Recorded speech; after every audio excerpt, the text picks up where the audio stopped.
the first thing I think is you have to have somebody in the company that you trust, whether it's an employee or a partner. If it's an employee, you can make that employee into a partner. So what we did was when we renewed their contract last year. Hey, what's up guys? It's Rico here, CEO of SourceFind Asia, host of the Main Channel podcast and the host of the SourceFind Asia YouTube channel. Back with another one, sitting here with Michael Michelini, one of my oldest friends in China, I guess. Also somebody that I've been following for, at this stage now, it's like 7 years. Nice. 7-8 years. Time flies. Yeah, no, it's crazy, man. So we're hanging out here. I promise we don't always eat like this, but it's cheat day. So we have to indulge a little bit. Yeah. All right. Let's get into it.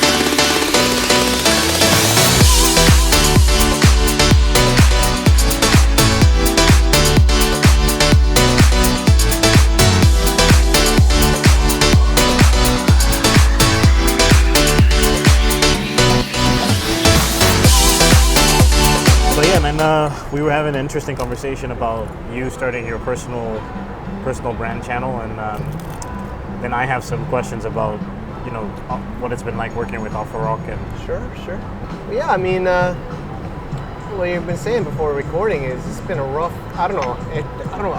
what a roller coaster year. Trade wars, Hong Kong protests, this coronavirus. Yeah, it's just been insane. It's been a strange 12 months. It's really nuts, like kind of like less than a year. Yeah. Yeah, well, 6 to 8 months. Yeah, I mean, no, the protest. trade war was kind of talked about over a year ago. The protest started in April, May. That was, year. I felt like, late summer. Yeah, it was April. after a trade show season. So a lot has happened. I mean, I've evolved. Like I sold the Amazon brand to Alpha Rock. I joined as a partner and started a podcast there for a little while and was building up that channel. And of course I have Global from Asia, and I do some online marketing, and I have a whole bunch of other small sites you probably don't even know about. And we did a cross-border summit, and there are all these different brands, and everybody's just kind of like saying, you got so many things going on. And then I had a good meeting with Alpha Rock while I've been down here. I've been down here in Manila a couple months now since the volcano hit. I joke, but I'm like, somebody called me, said the volcano's coming, take a flight down. So I got here 2 days before the volcano. And so I've been hanging out with this is kind of part of my plan. I wanted to get to know the partners at Alpha Rock more, spend some more time, see how I can add some value. So we just kind of all decided, Mike, I brought in some investors from my channel, from my network, from my I have my video vlog, my YouTube, and then I have so many different channels of content. Yep. So they've been helping me out, giving me some feedback. And we decided it's probably better that I just build out my personal brand. So I'm kind of learning how to convert a profile to a page. It's not exactly converting, but you can convert a profile to a page. Yeah. Public figure page. So I'm keeping it the same name. So it'll be Michael Michelini, public figure.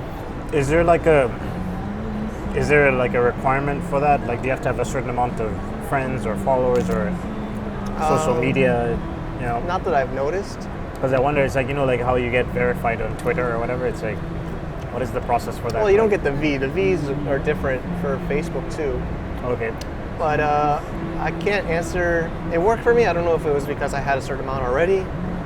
You just Google like convert page to a profile to page. I have seen like when you're creating a Facebook page, it does give you that option to be a public page or public figure or whatever. But I was just curious about that. So yeah, I mentioned I took a Dennis Yu personal branding course, which was cool, and just following that and getting some direction here with Alpha Rock and in Manila, and then like you saw, I got on some pretty big TV. I got on Wall Street Journal. I got on Yahoo Finance TV.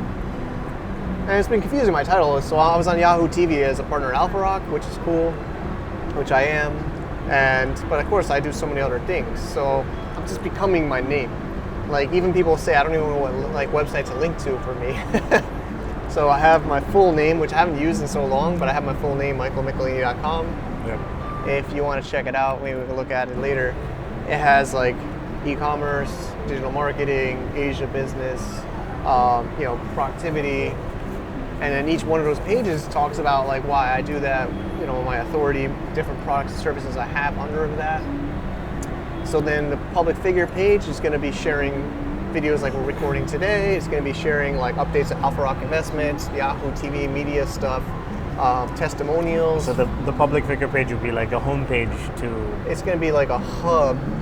It'll sometimes reshare other pages or other profiles, but it's really much more strategic. Whereas a personal profile, I'm more like, then I learned from that guy Dennis was you kind of connect your profile and your page. So you're resharing your personal public figure page on your profile, and then you're commenting people on your profile on other, and resharing their stuff on your profile. But the big difference is boosting. You can't boost with a profile. And you don't get analytics of video watch on your profile. You only get that on pages. Like either it's a business page or a public figure page. So now that I have a page, I want like these videos, we did some small videos together. I can see how much percent people watched of those. So out of those 3 that I put, I can see what one people like more. Yeah. And then I can boost those more and retarget people to watch those. So would you say because I mean in the past it's always like, oh, maybe you had your hands in multiple things, but there was always like the one main thing, which was like Global from Asia or whatever it is at the time. So would you say right now, do you have like one main thing, or is it sort of expanding, changing? So maybe it's the first time I'm saying it. Yeah. I'm going to start to do like coronavirus coaching. I was talking to some of my friends. Oh, wait. Whoa. Yeah. What does that mean? Yeah, I mean, I've been studying this deeply, and I do think we're going to be tapping into like a viral topic it's going to be a hard time for a lot of people. People got to change. Yep. So people need. Of course, people can do anything by themselves, but I'm going to be there to say, if you want to work with me, you're like a business owner that wants to transition. I'll work closely with you for like a 3-month program. Sure. So it'll be like calls and transitions and connections through my network as a program. Yeah. And I'm going to start to be talking about that probably in a week or 2. I'm leading up to that. I haven't announced it. I don't know when the show goes live or whatever. But if you look at, by the time this comes out, it's going to be like 2 months down the line. You'll see if you look on michaelmichelini.com, it's got cross-border business veteran. It has me and my family. And then it has like all the social proof like Bloomberg, Yahoo TV, Wall Street Journal, etc. And then the next section is be ready for the changes you need to make in the coronavirus world. I've opened up slots to work with select business owners to transition their business in this new environment. Okay. Apply now. So it's like application only coaching. I want to know who they are. I want to really work only with a few people, and make this kind of like my main offer under my personal brand. Now, of course, there's still everything else, but this is like the main offer for right now. So as a brief, like what lessons, what are you going to be teaching people about? What do people need to be prepared for? Sure. I mean, I don't know if you've been hearing it, but post-coronavirus world. We've also been covering on your channel, and I also had that coronavirus roundup. I mean, there's 28 people now. There's still people submitting. I keep adding them, but I'm getting so much input. Of course, we're both so close into this world anyway, because we live in this area and we have friends and business. But even now, I've even been more actively talking to people. Some people one guy is almost dead. He's subcontractor. He thought he was safe because his factory was in South China. One of the main components of his product is made in Wuhan. So he can't get the main component that he needs to make his product. Yeah. And he does B2B in Europe. Dead. Basically, he says he's dead. He says his factory was delaying telling him, and he found out last week. His factory was delaying telling him that the product comes from Wuhan? So he didn't know that the product came from Wuhan, like the component. Yeah, I think he didn't know. Okay. I think he just found that out from his, because a lot of no. a lot of people don't know every piece of Yeah, product. that no, I comes- think it's because I am like the sourcing consultant thing. It's like I always know where everything comes from. Yeah. But So when I hear that, it's like on one hand, it's like I always have to remind myself that a lot of people aren't really focused on that as much as I am. Like I'm very much focused like, okay, where is this coming from? How does this work? All of the manufacturing stuff I want to know. Whereas if you're actually selling the product, you might be more focused on how to market the product and how to, if the manufacturing stuff is automated. yeah. Yeah. So I think he didn't know. Maybe he knew, but I don't think he knew because I had talked to him even before that. So they can't source that product So from somewhere he's else. desperately trying to find a new one. The factory's also trying to help him. And he's actually a little bit emotional to me. He was through WeChat messages. And he's basically saying like he might have to start from scratch with a new business. Because he's also, because I was saying I didn't finish, but he does B2B in Europe. So he gets something called purchase orders, right? They're ordering. They already ordered and I think they even paid him. Because, even with Chinese New Year, you're still taking orders. Did you say it was a purchase order or a purse order? PPO, purchase order. So Okay. he's getting somebody buying like wholesale from him, Sure. and he distributes to them in Europe. They're canceling now. So he's losing orders, and he doesn't even have the production started because he didn't have the subcomponent. He's like 2 months or so more late. You know what I'm saying? So basically, I was before I even thought of this service or this offer I'm making, I was offered him, man, I can help you out. Maybe I can make connections. Maybe I can find some partners for you. Maybe find some new collaborations. So maybe he could become a potential client of mine. But what I'm saying is this is happening to a lot of people right now. And they're smart. He did nothing wrong, right? It's not about anything he did. Well, dude, I mean, if I'll talk about my own personal situation, if the factories didn't reopen within, like, let's say, within let's say if the factories didn't reopen by May, I might have had to reconsider everything because we still had the same overhead, Exactly. right? I'll still pay in my office. I still have to pay my staff. I know. And then we're just not making any revenue from the consulting side of things because if nothing's being produced in China and nothing's being sourced from China, there's no revenue for my company. I know. So there was a moment there where me and my business partner, China Mike, we were sitting and saying, okay, so what happens if shit doesn't pick up in April, May? I was like, I guess maybe we have to shut down shop and like figure out something else, start a second business. 3 years ago, I had a situation with one of our clients where our biggest client decided not to reorder. I had hired employees based off of that business. So I had 2 full-time employees that were working basically on that project. But the difference was that their contract wasn't tied to that project. It was a contract with us. So once that project ended, I still had those guys on a 6-month remaining on their contract. And like in China, it's not easy to fire a Chinese employee if you've hired them for a year and they're full-time. So that was tough because it kind of put us in a very tough place financially. So this time around, like I learned from that, one, we work more with part-time employees rather than full-time. So based off of how busy we are. And the other thing was I made sure that we saved up. We always have, X amount of months of revenue in the bank in case something happens.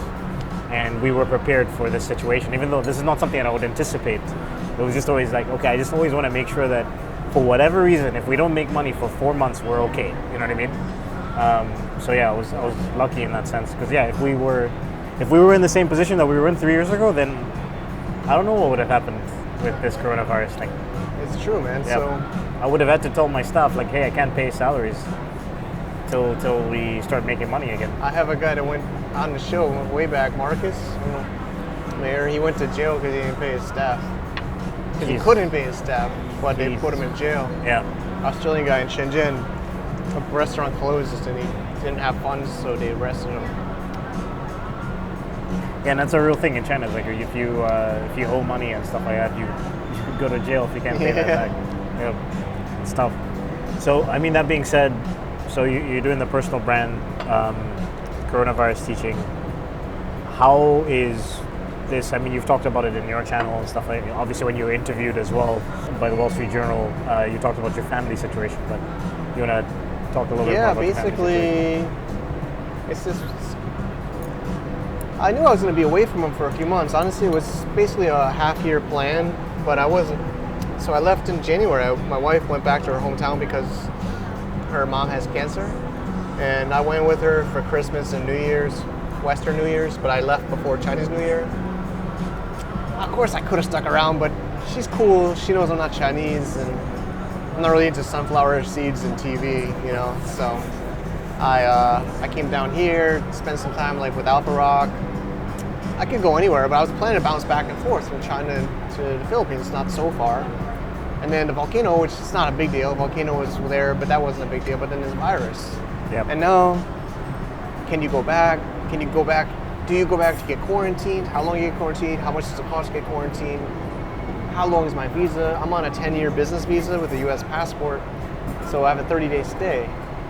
So if I get a 14-day quarantine... You stopped renewing your residency permit? Yeah, I had a work permit for like 8 years. Yeah. But when I went to Thailand, I couldn't really... I guess I could have tried to keep it, but... Like, what's the point? The breaking point was you have to turn in your passport for like a month or 3 weeks every year. Yeah. So that means that you have to stay in China because you don't have a passport. During that time period, yeah. So you have to... Well, with the residency permit, like, so they give you, I think my understanding is the first time you do it, you get a year, and then after that you get 3 or 5 I never years? got more than 1 year. Some Really? of my friends said that they got 2 or 3, but I never got more than 1. And I did it for like 8 years. The consulting company that I was talking to was like, yeah, first time it's 1 year, and then after that it's 3 or whatever. So I'll be honest, my wife helped me do it, or my staff helped me do it. I didn't use maybe the first... Do you think, because I feel like a lot of this has to do with who these companies know in the government. So I always kind of feel like, so the consulting company we work with, they've been doing this stuff for 20 years. So I always kind of know it's like they're charging us more, but part of that money goes towards bribing people. Yeah. Like, or at least, you know, making sure that things are handled. Yeah, like, you know, it's... If it works, then it's worth it, right? But I had a couple other friends say they had gotten 2 years. I never heard somebody get 3. 3. So maybe if I had that, it would have been okay. And I would assume they would give you more than that. You're married to a Chinese person, and you have So I never registered converted. Chinese I don't know if that. I don't know if that ever really was even I mean, it was registered because I was married in China, but I was still just under my company as a owner operator of my company.